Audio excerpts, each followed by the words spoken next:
All right, welcome everyone. We're Semblance of Sanity. I'm Caleb. I'm Jacob. And we're here for That time I got reincarnated as a slime. Season 2, episode 11. It's a Demon Lords. Boy. Time to be... Time for a Demon Lord. having their advent into this world. You are the new god of this world. You have slain thousands and... Okay. That time I got reincarnated as a slime only to eventually become the villain of this entire world, even though I'm actually a really good slime. Please don't try to kill me. That time I got reincarnated as a war criminal. Yeah. Yeah, and... we discussed this a little bit before the reaction. This is actually one of the most humane ways to commit, mass slaughter. Yep. It's painless. It's fast. There's no collateral damage. Yep. It's just exact. It's precise, quick, cold, clean, methodical, and thorough. Yep. Like a good high-level caster. That's right. Yeah, we ain't exploding no landscapes or countrysides Don't need or that. villages or anything like that. It's just... Because the high-level casters in this world can do soul kills and essence transfers and things like that. So, right. Yeah. We are entering the realms of lower gods, basically. So and good luck, demon Rimuru. lords and shit. So Right. Very, very cool, very chilling, very exciting, and yeah, let's see if you hold on to your humanity, Rimuru. So No, y'all, they're just the cobblestone road. yeah. So y'all, without further ado, let's get into this. All right, everyone, now be sure to go check out the reaction portion of the video in the description below, then come back here for the discussion.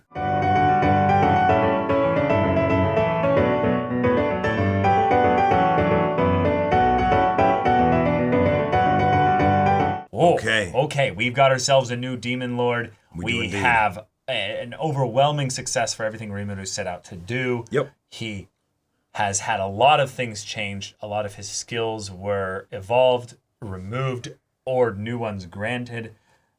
And Razin has been... Rosin's been taken care of. Been bitched. Yeah, like that. I love how there were things that were introduced recently that were resolved, twists within the resolution, and yet the things that were the like Razan sort of came out of nowhere and then was the one-up for the other worlders, right? And it was awesome. And then suddenly, no, he's been one-upped again. Yeah, Razin was basically just a cool way to show that there is this ultimate power that humans can get if they use magic. Yep. But once you get to the level of demon lords and stuff like that, it doesn't really matter. Exactly. Yeah. And then bringing in a character that was summoned kind of casually by Rimuru. That was a character teased at the end of season 1. That was really fun to have be like, whoa, wait a minute, I remember. And then Rimuru's just like, yeah, whatever, I don't know. I'm getting really sleepy right now. Yep. Yeah, that's fun. Yeah. So set up for some interesting new potential allies, which is fun because having allies that are maybe dangerous is very exciting, and it fits in theme with where the season has been going thus far with needing to be sure about those you trust, or who are around you. But awesome magical displays of strength, and it got even easier to absorb. It got the even souls. easier, yeah. And then that was also then given up. Right. Okay. And we won't need that. Yeah. That's just a stepping stone to get something better. So, all right. In a really interesting way, Rimuru has taken on the forms of, in some ways, both the angel and the demon or the devil, with the Beelzebub and Raphael kind of names being the kind of the monikers for these skills, which makes it feel very much like a JRPG kind of style. Oh, absolutely. Where it's like, he evolved the ultimate personas for these specific things there. And we're not seeing the video game mechanics here entirely as far as like the numbers and the stats and things, but okay, Raphael, Beelzebub, ultimate skill. Okay. All right. Yeah, we got Gluttony becoming Beelzebub, which makes sense. Makes a lot of sense, And then Raphael being almost the one that makes not as much sense, but it's really interesting that it is that, because Raphael corresponds to healing. So it's okay, so this is only available to Rimuru to do because of the Raphael skill, potentially, which okay, cool. So then that's why the evolution the evolution was kept being attempted, and then things were sacrificed in order to make it happen. I got the sense that was Great Sage itself trying, like, that it was actually some entity that was trying to get one. Some AI trying to evolve itself. Right, exactly. Get one over on Rimuru, use the Demon Lord transformation to be like, haha, you fool, I've been, But there was something interesting in that the people heard Great Sage. Yeah. And they called it the words of the world. Right. Which means a couple things. One, generally people don't hear that. That's Rimuru's thing. No, they don't.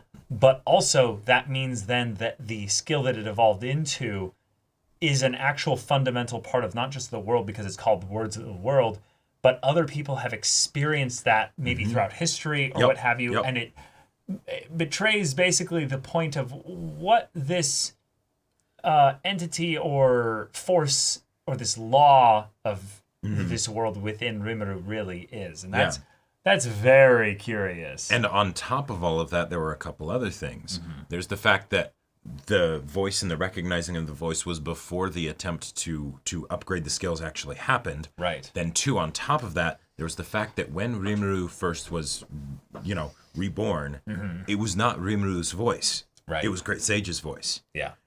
That went away after a while, but what was that? Like, what are the implications of that? If you end up getting a situation where, something that's your Cortana basically starts to puppeteer your body. I think that's the wrong way to look at it. I understand how you could think that, but I think what they're more implying is that Rimuru is fundamentally like a part of the rules of this world now. Sure. Where the world itself has like adjusted him into the structure fully. Like if you think about him being an isekai character, he's an abomination. He shouldn't really exist in this world.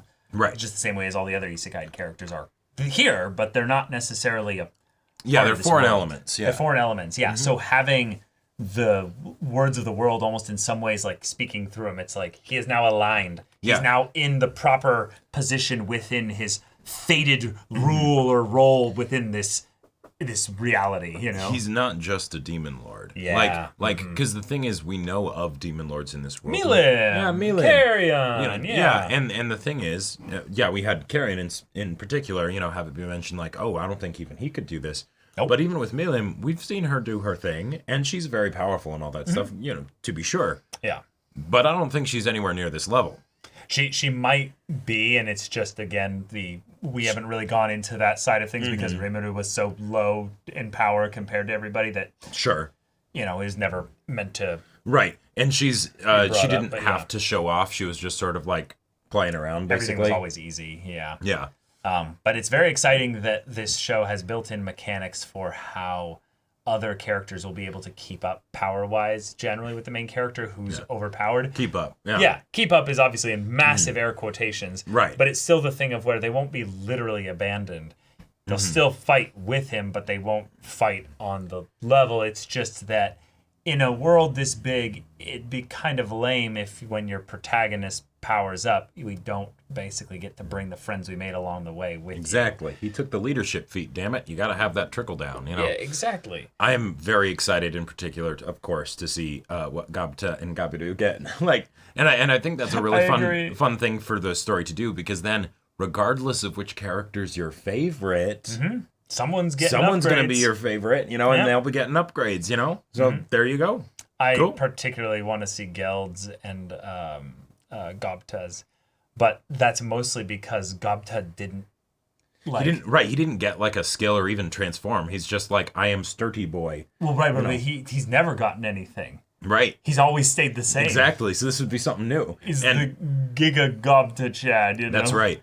And the reason why, of course, I'm excited for Gabiru, other than the fact that I just love him, is how will his entourage respond see to him now? Yeah. They were already worshiping him before. They'll actually just start weeping and just being like, Gabiru will get the power of going live on social media and be able to grab more followers as his low-level influencer skills increase. I wouldn't put it past him. I wouldn't either, yeah.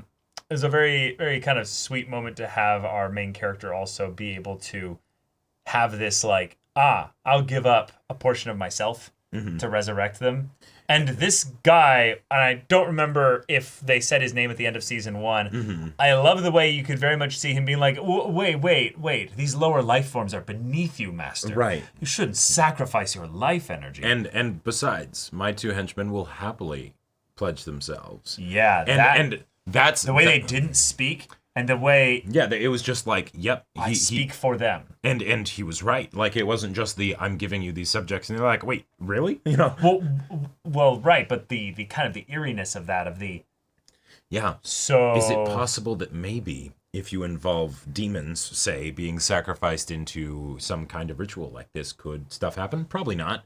I get the feeling that, like, this guy's on the up and up. Like, he wanted to, be a part of it too. Like it's, this guy oozes personality. So even if we don't know him very well, I am very excited for him to be added to the group. And, like, generally, if be kind of the bad boy who's like, yeah, exactly, I'm scheming, yes, and, but and a bit of I a of shit course eating, serve like, you, totally master, right? Yes, it's like anytime a character comes into a story like this and they have a certain level of power, that sort of connotates to, like, their agency in the story, right? So I want their personality to match it. Yes. Like hence why if there's a character that I love the personality of so much, like Gobta and Gabadoo, I'm like, why aren't they, getting more agency? Yeah, why aren't they really fucking strong? Like they should be the strongest, right?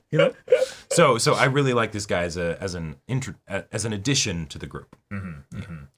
And okay, we are kind of at the halfway point of the season, kinda, and we had this happen already. So let's got some see prisoners. how the story continues. Yeah. Maybe Falmouth is gonna get some Acquired. freedom. Yeah. It's just gonna come and be like, and you're the new leader here, and you're the new queen, and no, what this actually is these people are the reincarnations of your previous rulers. Through magic, we just did that. Because it was part of our business trade. That would be kind of interesting to see Razan be so completely defeated that he's forced to announce that as himself. Like, it's just him. And it's like, serve them or else. And it's the yes. Yeah. It's like, I don't know. That unique skill would be really great in my tummy, but I'm not hungry right now. Right now. Yeah. So hold on to it for me. Yeah, If you ever do anything bad, I'll be by. I was so, like, not worried about Razan, Razan. Like, I was excited for him to be in the story, but I was like, oh shit, this is a guy we have to take really seriously. And then nope, just like that. Just like the poor night guy. I liked the night guy. Yeah, he's like, I will go get them, and we will form a living shield. I'll use my skill that I took to get them, and walks out. And this is why I love snipers, because you can have hilarious things like that happen in stories, like where it's dark, but it's really funny. It's really funny, and just the idea that, like, also, I was kind of hoping this would happen, but you're hiding in a tent. Great. The only reason you're not dead yet is because you haven't been seen yet, basically. Or because he doesn't want those two specifically to die. That's probably it. It's like they think they're in cover. It's it's detected that any one of the 4 bodies there could be the king. So we're not going to kill any of them right now. But the second you can tell that any of them are not the king, dead. Yep. Yeah. That was great. I also kind of laugh a little bit at Razan being so overconfident because of the skills that he got from Shogo or whatever. Right. That he came into this anti-magic field like, I'm fine. I got this. Right, exactly. Okay. Well, and he had good reason to. He's a very competent guy and everything, and he has the regenerate skill. Stuff, yeah. But no, he's still not immune to your brain gets shot by a laser. You're not entirely dead. You'll be fine, but it's the play dead, try and sneak away, like all of that stuff. I loved it, right? Yeah. And the idea that the characters don't know who the person is like, wait, what's going on? We know, but it's we know, yeah. Yeah, it's fine. Right. It's the thing that Slime does really well when you get to this stage is that everyone is busted, and that's okay. Exactly. Everyone's busted. Yep. And everyone's busted for very different reasons, but it all comes down to the, hey, yeah. We only kill characters that are literally just to service the powering up of another character. Exactly. So no good guys are going to die. Don't worry. We scared you for a little bit there, didn't we? Yeah, we did. But don't worry. We will, every time we go to show Shion, we'll start with what's most important about her. So you know that the boobs will be okay. Yeah. Yeah, exactly. But hey, you know what? If this is the direction the story takes where it's no protagonists die, and the point where we will potentially scare you with their deaths are there to service a monumental shift in the story, sure. Yep. I'm fine with that. Awesome. But yeah, y'all, thank you so much for watching this episode's reaction and discussion. If you want to see the next episode's reaction and discussion right now, though, go check out the link in the description below. For our Patreon, you can get on early access there. You can watch full-length timer reactions there, and all this comes with Discord access, so you can chat with us in the community there about this show, about anime in general, and also be sure to check out our Twitch channel. We stream every weekday. The info's in the description. Yes, if any of that interests you, we'll see you there. But until then, we're Semblance of Sanity. I'm Caleb. I'm Jacob. And we'll see you all next time.